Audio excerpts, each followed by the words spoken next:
think this is my 8th year of doing this. I have actually lost track as to how many times I've done this. I used to give talks in person, but since I moved out to the LA area, the last couple, since COVID certainly, have also been sent this kind of virtual format. So I'm happy to be talking to you today and able to come to you virtually from, well, the currently sunny Southern California, but it's going to start raining quite a bit later tonight. So I'm going to talk to you about JWST, and I should note, so here's a couple of pictures of me as well. So I used to do some instrumentation work, and I still do. I used to work at Southwest Research Institute when I was in San Antonio. So here's me in a bunny suit. Oops, there we go. Here's me in a bunny suit. I hope you can see my cursor, but here's me in a bunny suit holding a CCD detector. And then behind the Lucy detector, and I'm wearing emissions from Lucy. Lucy's on its way to some asteroids out by Jupiter, and it will have its first flyby of a main belt asteroid in 2025. And so this was the lab testing of Lucy behind me before it launched. And this is, so I'm going to talk to you today about JWST, and this is a disclaimer that I am in no way affiliated with JWST. I'm just a professional astronomer and I'm a nerd. So there you go. So I give no money from JWST. I'm not affiliated with them. I don't do research with JWST. This is just purely me talking as an astronomer and appreciating what all it's giving us. So first off, before I show you a bunch of mind-blowing pictures, which I know you're all excited about, I want to talk a little bit about what JWST is. So how big is it? Well, it's big. The mirror diameter is 6.5 meters. Compare that to Hubble, which is about 2.4, 2.5 meters. So the diameter is 3 times that of Hubble about. And so this is a life-size mock-up of JWST outside Northrop Grumman, where it was built on the lawn. So you can see how big it is for size. It's one of the largest things it's certainly the largest thing that NASA has ever built and launched into space. So that had a lot of hurdles, a lot of challenges, a lot of engineering challenges had to be overcome. This is also the first segmented mirror we've launched into space. So it's not the primary mirror for JWST is not just one monolithic piece of glass like the Hubble mirror is. It's actually 18 segments that are all stitched together and have to play nice with each other and be co-aligned to make one giant mirror. Now, we have done segmented mirrors in the past, but it's always from the ground. One of the large ones that is currently in operation is out in West Texas at McDonald Observatory. Maybe you've been out there. And so that's the 10-meter Hubble telescope. That is 91. It's kind of hard to see in this image. I tried to get a down-looking image of it, and it was difficult to see. It's a little blurry.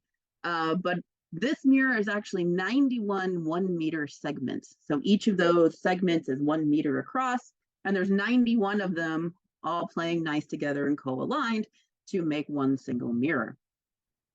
Planned are the 2 30-meter telescopes. One is the Giant Magellan telescope that is going to be 7 8.4-meter segments. So imagine something that's almost the size of the telescope in West Texas, but then take 7 of those and stick them all together to make an even larger 30-meter telescope. So those are all going to be round mirror segments. And that's planned to be constructed in Chile, so Southern Hemisphere. And then there's the TMT, the cleverly named 30-meter telescope. Creative, I know. That is actually 492 1.5-meter segments. So it's a kind of a Hobby Ubberly on steroids that all have to be interlaced together.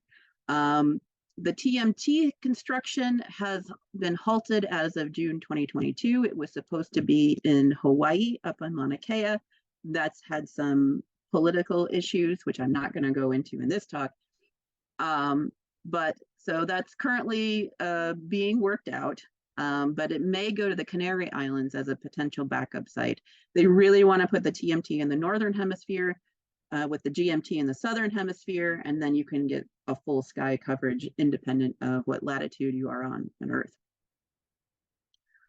So we've done segmented mirrors on the ground, but we've never done one into space. So this is going to be a challenge. So these are about 1.32 meter segments, so kind of same size as Hobby Everly or the TMT, and there's 18 of them. We have to all make those fit together. And then the next problem is, okay, so we have this thing built, and there it is on the lawn, right? We have to stick that into a rocket and launch it. How do you stick something that big into a rocket so you can launch it? Well, they figured out a way to origami fold it up so they could stick it into this rocket fairing. And that was also an engineering challenge. The mirror segments had to fold back, pieces had to fold up, and then it has to all unfold once it gets onto orbit after being, deployed, and the rocket, it releases it into space. You say, well, haven't we done this before? How did we do Hubble? Didn't we do this before? Well, no, we didn't. Hubble actually launched from the Space Shuttle Discovery, and the cargo bay of the Space Shuttle Discovery was large enough to hold Hubble as basically one monolithic piece. We did have to attach the solar panels separately and a couple other things. But by and large, it was just one piece. And the Canada arm of the spacecraft just grabbed it and let it go. And there it was in orbit. Easy peasy, more or less. One thing I did find that I thought was hilarious was in looking up this images for this. So there's Hubble being released from Discovery. It turns out you can buy a Lego set of this, which I thought was kind of cool. And before you ask, yes, maybe there's a James Webb Lego set, but it hasn't been officially designated yet. So there's a petition to get a James Webb Lego set. So disclaimer, I also do not work for Lego. I do not get any kickbacks. Again, I'm just a nerd. But so I thought that was kind of cool that there was comes with shuttle too, like Hubble and the shuttle Lego set. So I thought that was kind of funny. All right, so there we go. So liftoff, right? We're going to launch this thing. There it is, sticking in its up on the launch pad there. Hopefully my little video will load. There we go. I want to fast forward a little bit because it's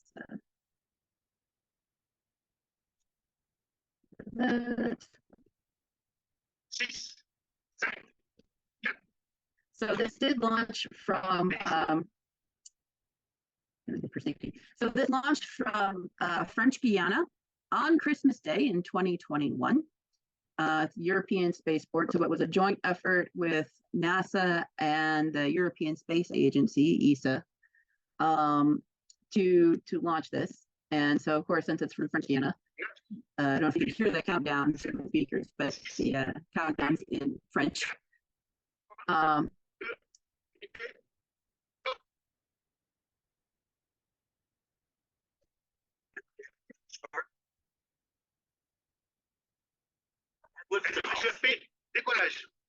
Decollage, liftoff from a tropical rainforest to the end of time itself.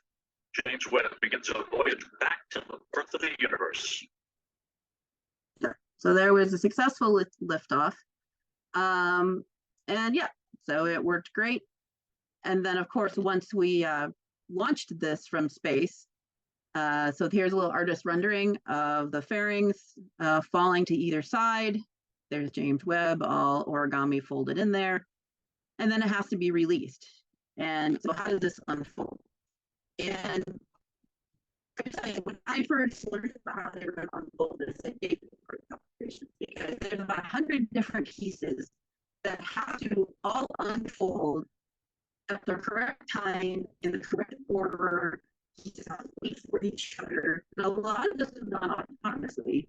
And so, if one thing went wrong, that was it, right? James Webb wasn't going to work. So probably everything deployed, right? The first thing that deployed, as you can see here, this is a sun shield. There's a little boom going out from the side, and it's going to deploy this kind of kite-like structure. This material is a solar parasol, really. It's going to block the sun from James Webb. The sun shining on the telescope. And so, so that was the first deploy, and that successfully released. And then the secondary mirror came down on this giant boom. And then the two side panels, 6 of the 18 segments that unfolded from each side. And then it was deployed where it was supposed to be. So yeah, very successful deployment. Not straightforward at all, but everything worked the way it was supposed to. Now, we need this giant solar shield because James Webb looks at a different regime of light than the Hubble Space Telescope does. James Webb looks in just the infrared, so near infrared and kind of mid-wave infrared, versus Hubble, which is ultraviolet, visible, and a little bit of the near infrared. So Hubble sees a lot of what our own eyes can see in the visible spectrum. James Webb is shifted further to the red, so it's seeing red light that our eyes can't see, and only that red light. It doesn't see visible light at all. But because of that, this red light way out to the edge is also the same thing as thermal. So if you've ever played with an infrared camera, a thermal camera, sometimes called a night vision camera, you're seeing light of what is a heat signature. And that's the same thing as this kind of mid-wave to far wavelength infrared light. And so if Hubble doesn't see that, so it's not quite a big deal that we don't need this big solar shade, and we don't need to protect Webb from heat, or protect Hubble from heat. We do have to protect James Webb from heat, because otherwise it would just swamp out the detector, and we wouldn't see what we want to see in far space. And not only do we have to protect Webb from the sun, we also have to protect Webb from the Earth, because the Earth is also warm. So we put it at an orbit that is very, very far away from the Earth itself. So Hubble is in orbit around the Earth, between 500 and 600 kilometers above the Earth. And that's fine. Hubble doesn't see these thermal heat signature wavelengths in the far infrared that Webb does. James Webb, we have to put out at this special point called L2, or Lagrange point 2. And there's 5 of these Lagrange points around the Earth. And these are special points around the Earth where the, this so you can see it. Oops. There we go. These are special points around the Earth where the gravitational balance between the Earth and the sun is very favorable. And so once we put a spacecraft at one of these special L points, it doesn't take a lot of fuel to keep it there. It's very happy and stable sitting in that orbit. And so we put Webb out of that orbit. So not only is it far away from the Earth, so we're not getting a thermal signature from the Earth to swamp out the detectors and prevent us from seeing the cool stuff we want to see in space. But it's also going to stay there because it's not going to spend a lot of fuel once it gets it out there.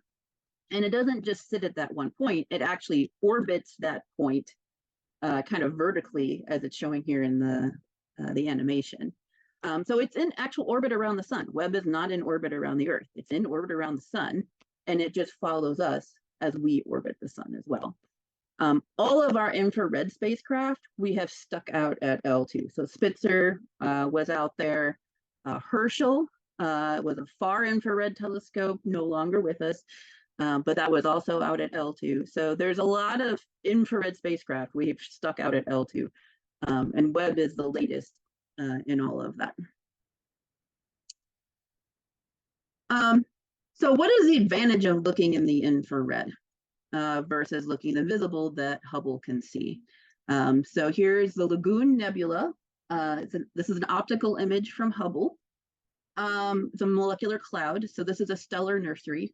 Within this dark cloud of hydrogen, new stars are being born. You can kind of get hints that there's some stars in here. You can see starlight coming through some of the holes in the clouds. You see this kind of rays of starshine coming through the holes. But this big dark cloud is in the way. And so we would really like to be able to see through this cloud.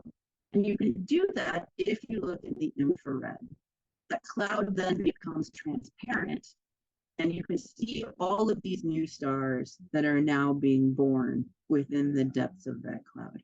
So this is an infrared image from Hubble as well. And so what we're gaining now from James Webb is Webb sees even further into the infrared. So we're seeing even deeper into these clouds than Hubble can see. Webb is a larger telescope than Hubble, so we're getting even more light, more sensitivity than what Hubble can see. So we're getting even more information than what Hubble can give us from these infrared images. Hubble is great, though, because Hubble sees in the visible and the ultraviolet that James Webb can't see. So when you put the whole picture together with Hubble and James Webb, then you get a full picture of whatever it is we're looking at. So you can see the cloud structure with Hubble, you can see into the cloud with James Webb. And so the last thing I want to mention about Webb has a very interesting calling card that we have not seen on prior telescopes.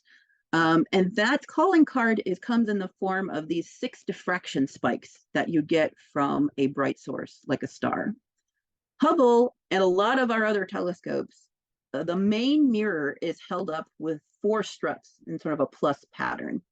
And when you have struts holding the main mirror, you get a diffraction pattern on overly bright saturated sources that also produce a plus pattern. So you get 4 struts, you get 4 spikes, and that's kind of what you see with these Hubble images and a lot of other telescopes for that matter. It's a very common design for telescopes.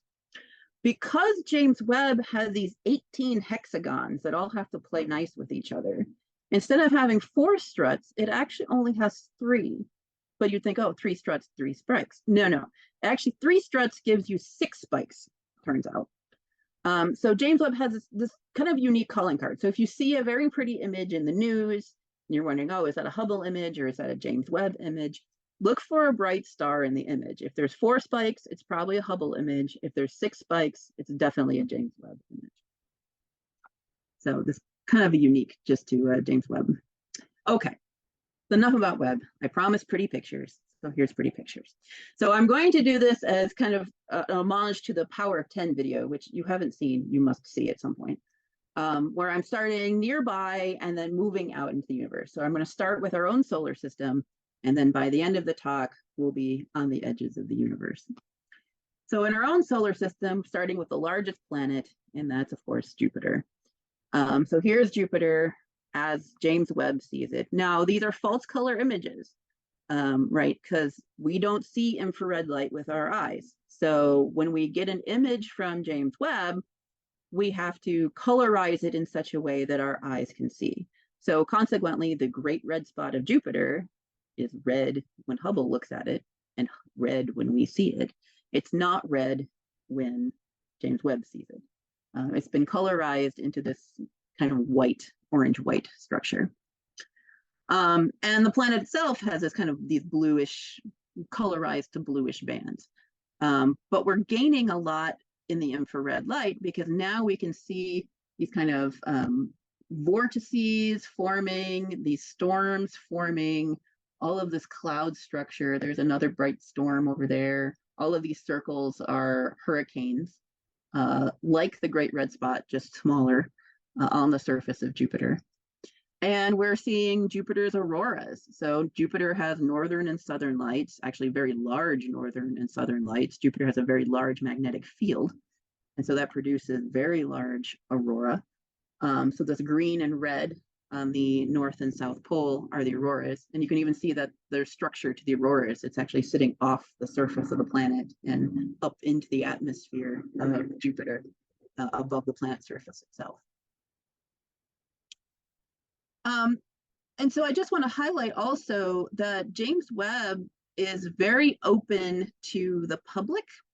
And so you yourself can grab any images you'd like from James Webb and just play with them, colorize them, do whatever you want to do with them, Photoshop them however you like, or whatever image processing program you have.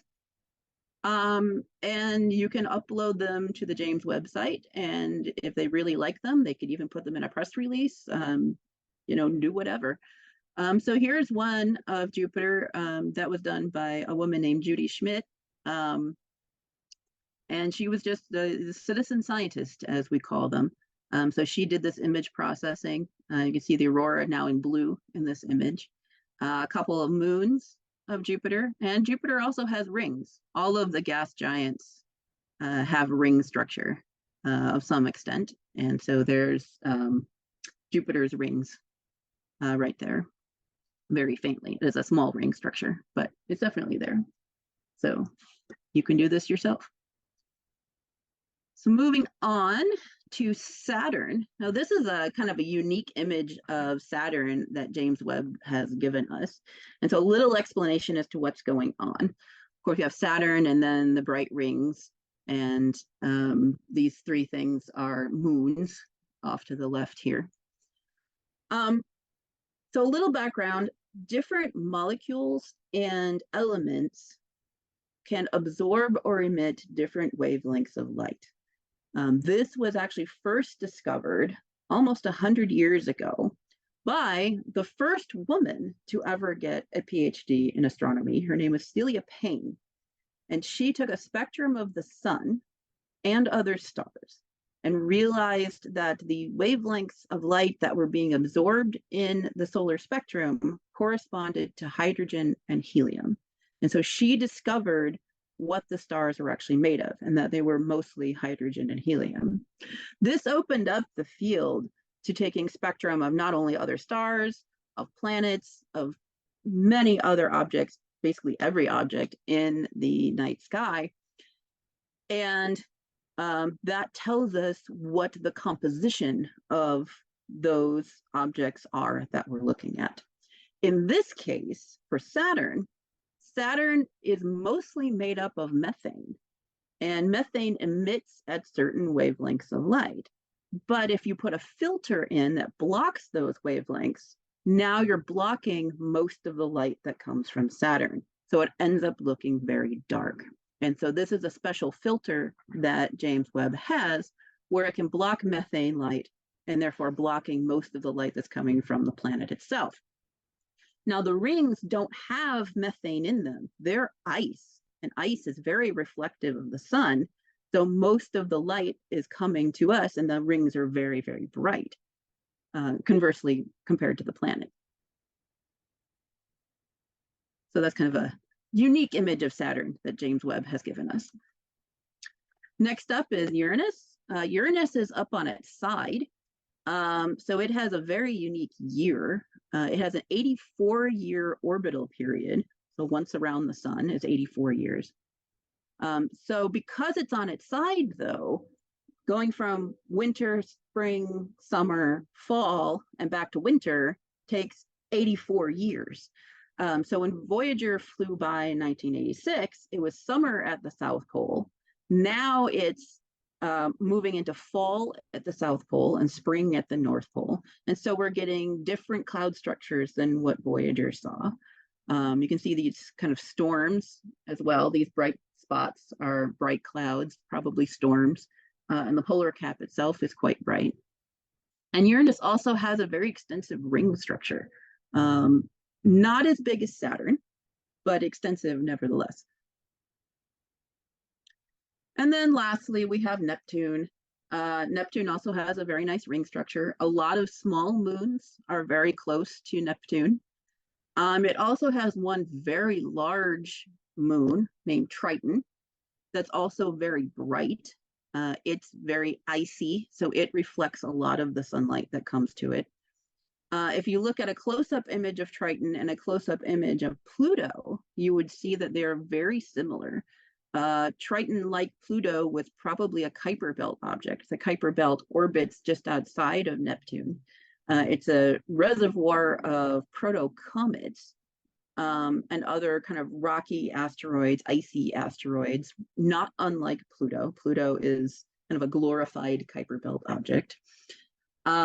Triton was also one of these as well, but it was captured by Neptune's gravity, and so it became a moon of Triton instead of a dwarf planet like Pluto or some of the other Kuiper belt objects that are out there. And so that's our solar system. And if we move on to exoplanets and some other solar systems, now I want to be very careful about what I show here, because we cannot directly image an exoplanet to any large level of detail just by imaging. It's if we image a planet, and we have directly imaged planets, not with James Webb yet. I'm sure that will happen. We have directly imaged planets, but they're just points of light. We can't see the type of detailed structure that we can see with the planets in our own solar system. So this here is an artist illustration. It is not an image of James Webb, okay? This is a picture, this is a drawing, it's a painting. I want to be very clear about that. That is not an image from James Webb. But what James Webb has given us is we can take a spectrum of some of these planets that are around other stars. And just like how Saturn, we know Saturn was emitting methane, has methane in it. We were able to show that from Webb and taking a spectrum of Saturn. We were able to take a spectrum of these other planets and see what these planets around other stars are made of. And this one also has methane in it. But more importantly, it has water. And there's a big understanding of wanting to know, okay, we have these planets around other stars. Is there life on these planets, right? That's the big question. And there's a lot of things you have to check off before you decide, okay, there might be life on this planet. One of the criteria is, does that planet have water? And so when you can take a spectrum of a planet and see, it does have water. The wavelengths that we are seeing correspond to water on that planet. That's one thing that you can check off and say, this is one first step of deciding whether there's possible life on that planet or not. The other thing we've been able to do with Webb is take spectrum over time, and we're actually seeing the spectrum change. So we're observing weather patterns now for the first time on another planet outside of our solar system, which is really cool.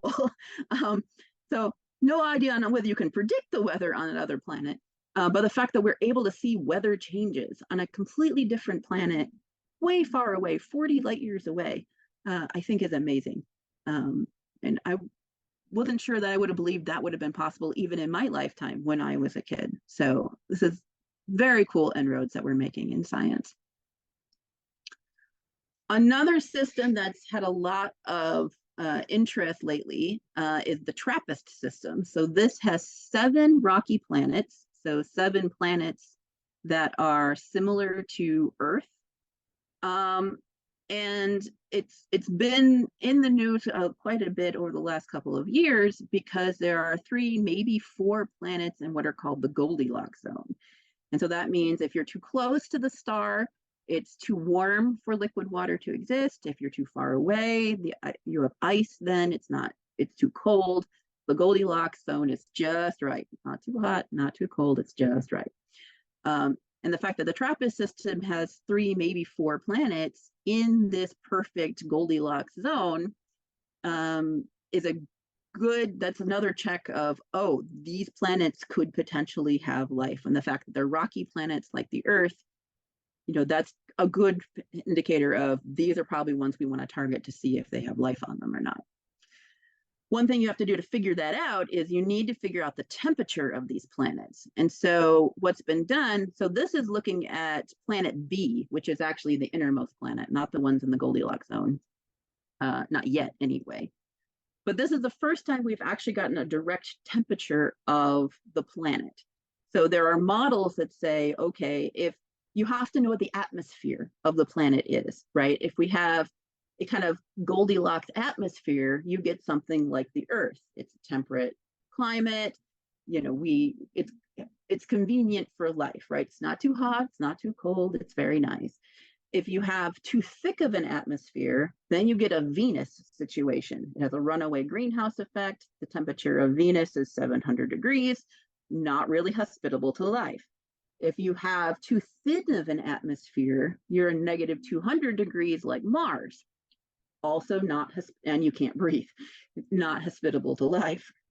So you want something that's kind of in between. And so if you have, so these are different models of that planet saying, okay, if we had kind of a Goldilocks atmosphere, it should have this, the planet should have this certain temperature. If it had a very thin atmosphere, it would have this temperature, etc. So this is the first measurement of what the temperature actually was. And turns out this planet is more like Mars than Earth or Venus. So sad. But this is the first time we've been able to do it. And so expect more of this in the future, where we're actually now figuring out what the atmosphere of some of these planets that could have life actually are. So more to come. Okay, more pretty pictures. So here's the Eagle Nebula, another molecular cloud. You're probably familiar with the Hubble image. Again, hydrogen, dusty, black, can't see through it. But when you look at it with James Webb, now you're seeing through the cloud and seeing all of the stars that are embedded in the cloud. And you can also see a lot more structure within the cloud. I mean, you could stare at this image for hours and find new things in the cloud. You can see some of this detail that you can't see in the Hubble image. There's spikes where there's stars forming at the end of those spikes that you can't see in the Hubble image. I mean, really stare at this for hours and you'd see something new every time. So molecular clouds are just really pretty. And so here's another one. This is the one I have behind me, the Carina Nebula. I'm just gonna shut up and let you stare at it for a minute. Yeah, this structure is huge. The tallest peaks that you see are actually 7 light years high. So this entire structure is hundreds of light years across, all forming brand new stars within the cloud. It's also just really pretty. You see the 6 spikes, James Webb, 6 spikes. And then the last molecular cloud I have is Rho Ophiuchi. I put this one in here because it's actually the closest one to us. So of all the stellar nurseries I just showed you, this one's not too far away. And by not too far away, it's 450 light years, which is not too far away, quote unquote, in terms of things in our galaxy. It's just really pretty, but of course it is. Now, so that was a bunch of stars being born. So I just showed you a bunch of stellar nurseries, brand new stars starting off their life. When you have a very massive star, and by massive, I mean 10, 20, 100 times the mass of the sun. If you've seen my black hole talk, you've seen me hear me talk about supernova in the past. If you have a star that big, and the biggest star we know of is 300 times the mass of the sun, something that big will eventually run out of nuclear fuel and explode as a supernova. Our sun will not do that.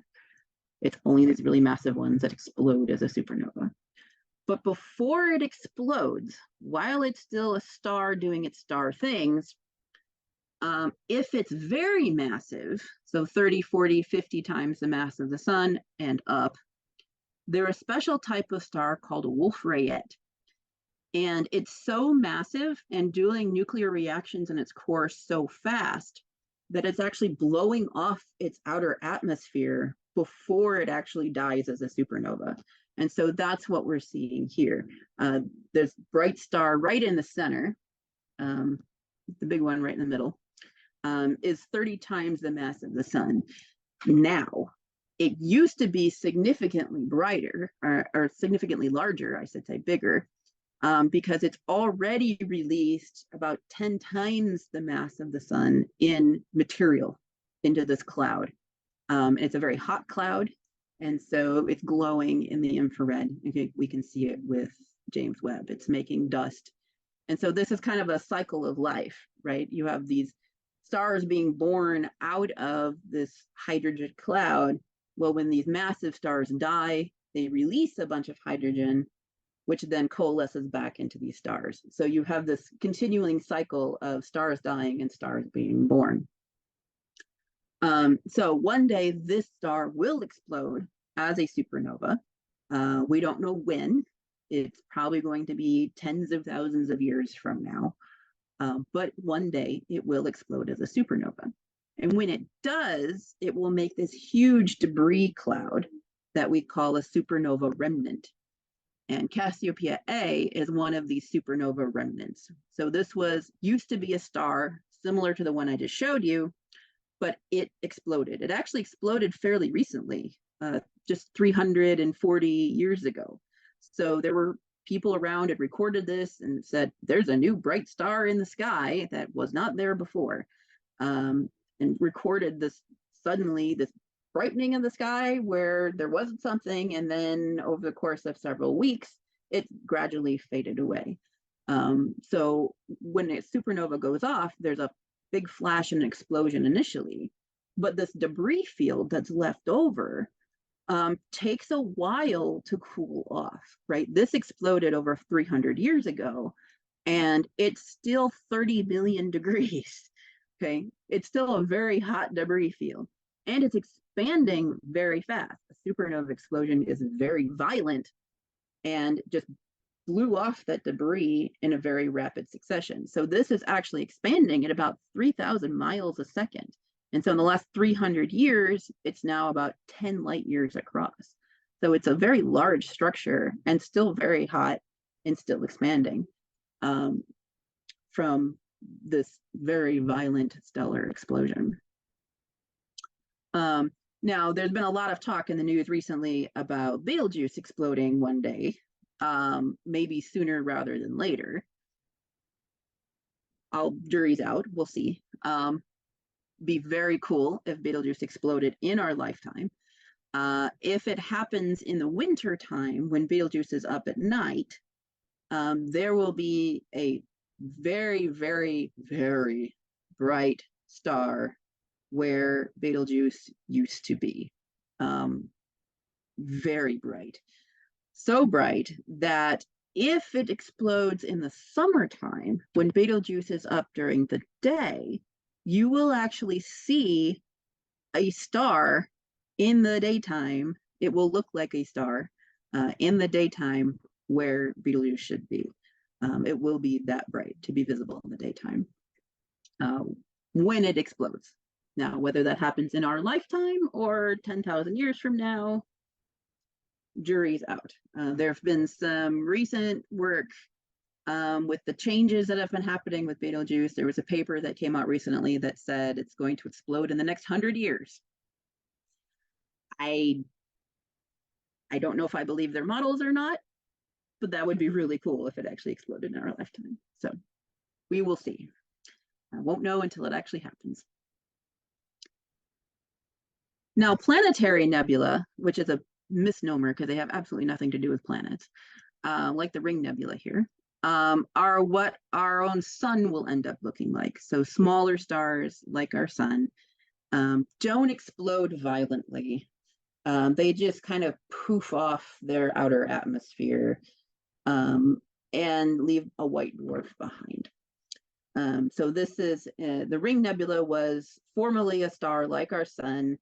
When it ran out of nuclear fuel, ran out of hydrogen at the core, it just non-violently released its atmosphere, which is now just expanding into space. And so we have things like the Ring Nebula. Now, the nice thing about James Webb, I can show you what the Ring Nebula looked like, which you may be familiar with in the optical. So this is how Hubble sees it. That white dot at the middle is the white dwarf, which was the core of that star that was like the sun. That's left behind. And all of the structure around it is what was the sun's, or that star's, atmosphere. But when you look in the infrared, now you can see a lot more structure within that cloud. So if we compare this kind of purpley area in the James Webb image versus the kind of orange area in the Hubble image, you can see how much structure there is. And that really gives us a better understanding of how this happened, what is happening, how does stellar evolution happen, that we wouldn't get without these infrared images. So now, leaving our own galaxy, so we've been in our nearby neighborhood of our own galaxy up to this point. So leaving our own galaxy and going to some other galaxies. So here's one very nice one with the not so interesting name of NGC 3256. It has a very nice spiral structure. So our own Milky Way is a spiral galaxy. But this one is a little bit unique in that you can see all of this white halo around the outside. And all of this halo comes from millions and billions, if not trillions, of stars. So these are stars that have been flung out of this galaxy. What's happened is two spiral galaxies. So two galaxies that were a little bit smaller than our current Milky Way, but similar to the Milky Way, ended up running into each other and merged together and made this new spiral galaxy that we see here that is now about the size of the Milky Way. So two spiral galaxies, a little smaller than the Milky Way, merged together and made a new spiral galaxy about the size of the Milky Way. But when galaxies merge together, it's actually quite violent gravitationally. It's not likely that stars are going to run into each other. The space between stars is very, very large. And so most of the time stars just pass by each other, and very rarely do they actually run into each other. If you ran two galaxies the size of the Milky Way, or even the Milky Way and Andromeda is heading towards us, and we will merge with the Andromeda galaxy in 1 billion years from now. The odds of stars hitting each other during that merger, there'll be one. It'll be basically one star will hit another star exactly once out of all of the billions of stars that are within that galaxy. It's such a rare phenomenon. But they do interact with each other gravitationally. And so when that happens, these stars tend to get either pulled into the center of the galaxy or flung out. And so that's what you're seeing with this white halo, is all of these stars that used to be orbiting their galaxies very nicely have now been tidally disrupted and thrown out of the galaxy and are being thrown across the universe, basically without a parent galaxy anymore. There's kind of free-floating stars now. And so it's a violent thing when two galaxies run into each other. And it's very evident when you see an infrared image that even though you have the spiral structure and you think, oh, isn't that a nice galaxy? But because we have this kind of tidally large halo around it, that gives us an indication that, oh, something bad happened. Something very catastrophic happened in this galaxy's past to cause all of these stars to be flung out into the universe.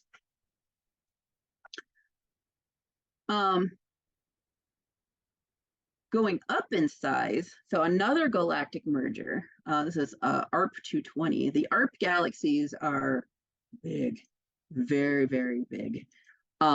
This one is about 100 times the size of the Milky Way. So two massive, hugely massive spiral galaxies ran into each other and are still actually in the process of merging here. It hasn't settled down. So if I compare this to a merger that's kind of already happened, it's reformed its spiral structure. It's starting to settle down into a bigger galaxy. This one is just a mess. There's no structure. it's just a big cloud of stars at this point, and it's still in the process of merging and trying to figure out how it's going to settle out gravitationally. So it's still currently just a mess. But you can see this big halo around it, like we saw in the other galaxy, stars being flung out. And so, yeah, but it's big. So this was a very catastrophic merger of these two galaxies that came together. Something also to note, and that was true in the prior image as well, note all these little red dots around it. You see the stars, see the 6 spike diffractions. Those are stars in our own galaxy between us and this background galaxy. All of these red dots around this galaxy, those are also galaxies. We are now starting to see further and further into the past and further away from us into the distant universe. So when you look at, especially when James Webb looks at a different galaxy outside of our own galaxy, it starts seeing not only the galaxy it wants to look at, like ARC-220 in this case, but the background galaxies as well, ones that are even further away, getting farther and farther away from us in the very distant past as well.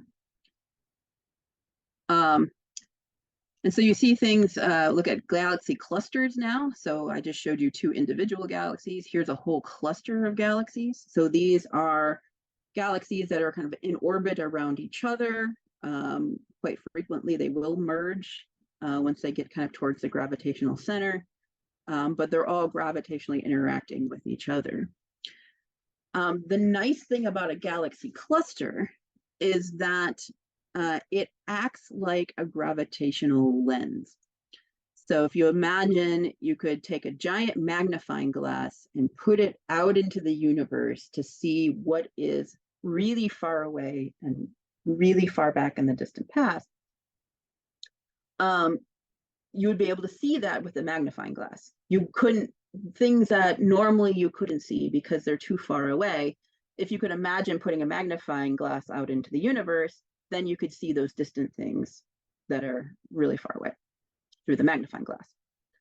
So that's what this galaxy cluster acts at. It acts like a magnifying glass because gravity actually bends light around it and acts like a natural magnifying glass in the universe. So it shows us distant galaxies that we normally wouldn't be able to see. One of the problems, though, is that because the galaxy cluster is not symmetric like a perfect magnifying glass would be, there's galaxies in different places. Instead of magnifying it nicely, sometimes it acts like a funhouse mirror and distorts the galaxies that are behind it. So not only it shows us what's there, but sometimes it distorts the images. And so these very red galaxies are ones that have been magnified into view. And the way James Webb's images are colorized, the redder the galaxy is in the image, the further away that galaxy is. And I've noted a couple of times that as you look further away, you're actually looking further into the past as well. Because it takes time for light to travel to us.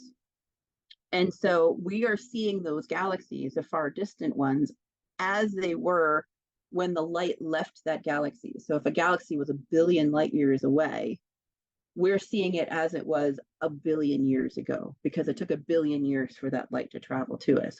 If we could travel to the galaxy today and look at it as it does now, it might look very similar to the Milky Way. But 1 billion years ago, it might not look like that, or even 10 billion years ago, as we get towards the very beginnings of the universe. Now I mentioned that because this galaxy cluster acts like a funhouse mirror, sometimes these galaxies get very distorted. And so here's that same galaxy cluster image, but now highlighting a couple of these other galaxies that are far away and behind the cluster that have been distorted. And so you have this very thin one, it's actually called the thin one, I'm going to butcher the pronunciation, but so it's this very thin. Now, normally that might look like a regular spiral. It could look like our own Milky Way galaxy. But because of this funhouse mirror effect, it's been distorted into this really thin, long line. And then up in the corner, we have this galaxy called the fishhook. You could kind of see that it has probably some spiral structure. There's some filaments coming out. Maybe there's a core somewhere in all of this, but it's been bent. The light's been bent around from this funhouse mirror effect. Now, one of the things that Hubble did was produce what's called the ultra deep field, the UDF. And so there was an effort done where it said, okay, we want to see how far back, how far away Hubble can actually see. And so what was done is Hubble was pointed at a blank piece of sky. There wasn't anything known to be there. No stars, no other galaxies, nothing, quote unquote, was there. It was just empty sky. The size of that blank piece of sky was very small. If you took a grain of sand and held it at arm's length, that grain of sand, the size of a grain of sand, was what Hubble looked at, this blank piece of sky. And Hubble stared at that blank piece of sky for over 11 days. And all of those images that it took were summed up into one deep image. And that's what you got on the left-hand side. This was a blank, empty piece of sky the size of a grain of sand held at arm's length. And Hubble saw all of these galaxies, every single point, even the little tiny single pixels that you're like, oh, that's just a smudge. No. Every single dot in this image, except for a couple stars in the foreground. There are a few stars. You see the plus of Hubble's image, right? Every single point is a galaxy. There are hundreds, maybe even thousands of galaxies in this blank piece of sky. And it took Hubble 11 days, mind you, keep that in mind, 11 days for Hubble to make this image. Webb looked at that same piece of sky for less than a day and got the image on the right. This is the power of having a very large piece of glass in space. That's 3 times the diameter of Hubble, right? Bigger glass, you can get more sensitivity, look deeper in a shorter amount of time. And it saw even more galaxies because being in the infrared than what Hubble saw. So, for example, I picked out a few here, but then I kind of lost them. But you're seeing, like, for example, here's one. So here's these kind of these 3 bright galaxies. Here are these 3 here in the Hubble image. That one's barely visible in the Hubble image, but then it's really bright red in the James Webb image. This red one right here in the Webb image is not even there in the Hubble image at all. So not only did Webb take less than a day to produce a similar image, it actually saw more than Hubble did, and is looking even further back. And so as we look back in the early universe, I just want to highlight a couple of these really, really far away galaxies. These are proto-galaxies, the very beginning of the universe. We're looking at the universe as it was when it was only 650 million years old. That sounds like a lot, but the current age of the universe is almost 14 billion. So we're seeing galaxies forming just as they were forming. So these are the very first galaxies that were forming in the early universe. Now, if we could see those galaxies today, they might look very similar to the Milky Way, but they didn't look like that when they first formed 14 billion years ago. And those galaxies might not even exist today. They could have merged with something else. Something could have happened to them. So here's a couple of them. There's 7 of them that are really, really far away. And you see how red they are. So they're always very, very bright red in James Webb images. And you can't even really see them on the main James Webb image here. but they're just kind of highlighted there. There's little tiny specks. And you can imagine how many more are actually in this image that's still being analyzed. Okay, so James Webb just finished 1 year of its operations last month. It's going great. I say there's already been press releases from the, I had at some point I had to stop. I can't put any more into this talk because there's a new press release every week. But it completed 1 year successfully. Its primary mission is slated for a total of 5.5 years.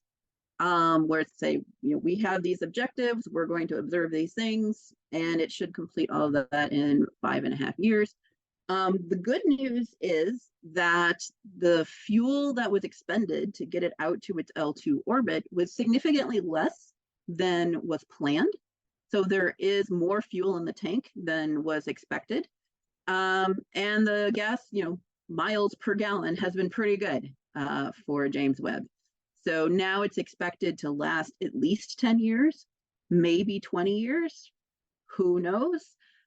Say Hubble launched in 1990 and it's still going strong, although that's had some service missions to keep it going. James Webb, unfortunately, cannot have service missions like Hubble did. Being out at L2, it's off on its own. If something bad happens to it, it's probably done. We've never sent humans past the moon. And you can see from remember the graphic, this is really far away past the moon. There's been some discussions as to whether you could send a robotic mission out there to fix something, but that hasn't been decided. So it's kind of a wait and see what happens if something can be fixed, if something breaks. But all that to say, James Webb is currently strong and plan to be going for many, many years in the future. And if you need more mind-blowing images, there is a website where you can read all the new press releases that I couldn't even cover in this talk. So thank you, and I'm happy to answer any questions.